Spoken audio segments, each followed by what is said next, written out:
From the trading floor of the NYMEX, I'm Jill Malandrino for TheStreet. And Zook, last time we spoke over the summer, gold was trading with a 12 handle, and you were relatively neutral after being a long-term bear. Now we're looking at a 10 handle potentially. What's happened?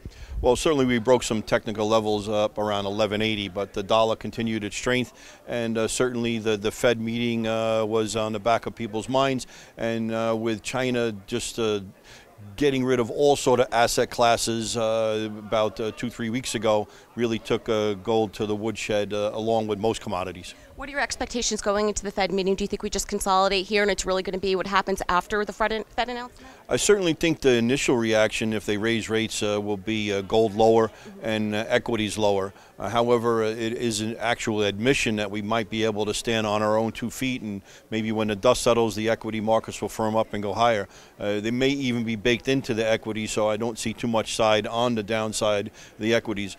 Gold, though, seeing that we did have a little bit of a bounce in the gold during the summer, back up to about 11.5 or so, and now we're back here at 1100. Could easily take out the recent lows between 070, 080, and finally test that $1,000 number. How about copper? Because we don't hear about that much, but it's gotten a lot of attention over the past 2 to 3 weeks with Chinese demand and data being really poor. But with Glencore shutting production off, do you think we could see some support here?